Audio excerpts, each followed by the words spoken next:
จะสูงอีกแล้ว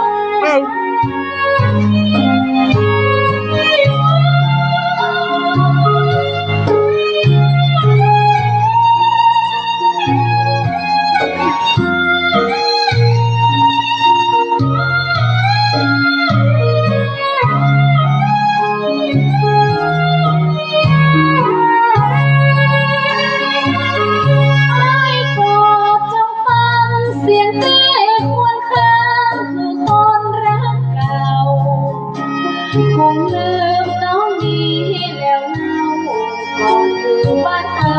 คู่กันตึงมาหักหวานจากใจก่อนไปหาเงินหางานกี่ปีแล้วมองมาบ้านเคยโทรนั้นเลื่อนหายไปเลยเปลี่ยนแปล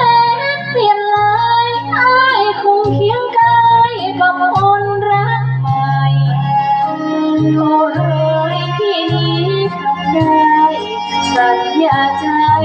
อ้ายทอดทิ้งเธอคำว่าหลอกลวงไปควงรักใหม่เช่นเชยเห็นขึ้นรูปคู่เปิดเผยเจ็บจังเล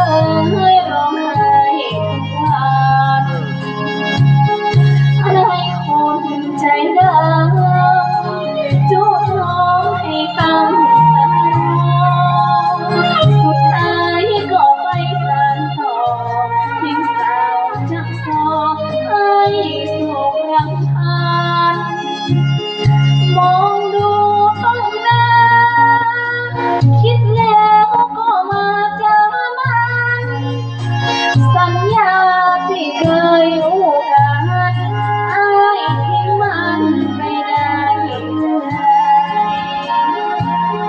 อ้ายเอ๋ยจงฟังเสียงน้องควรเคลิ้มสบตรงมองไม่ให้เจอคนดีที่ใช่ขอให้จงรักนานๆน้องมีอภัยถึงนอนร้องไห้รำพันฟังกรอกโมฆะสาบานขอไอ้นั้นจงได้โชคดีนายโยฝึกกระเตะทำคำจะฝึกเสียงนอกเสียงไหนเสียงต่ำมันจะบอกจากเป็นจ้างชอจะมาเป็นนักร้องแล้วจ้ะนี่ต้องพูดดังกว่าอีก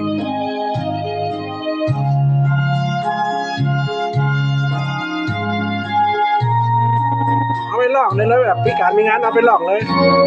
ฝึกกระเตะให้มันได้ไม่ประกาศกระดานหลุดเด้อ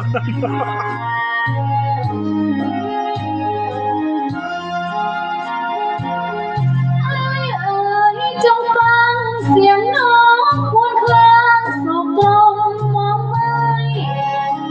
ให้เจอคนดีที่ใช่ขอให้จงรักนานๆน้องมีอภัยถึงนอนร้องไห้รำพันฟังกลบมองหาสามารถขอไอ้นั้นจงได้โชคดีเจ้าพระเจ้า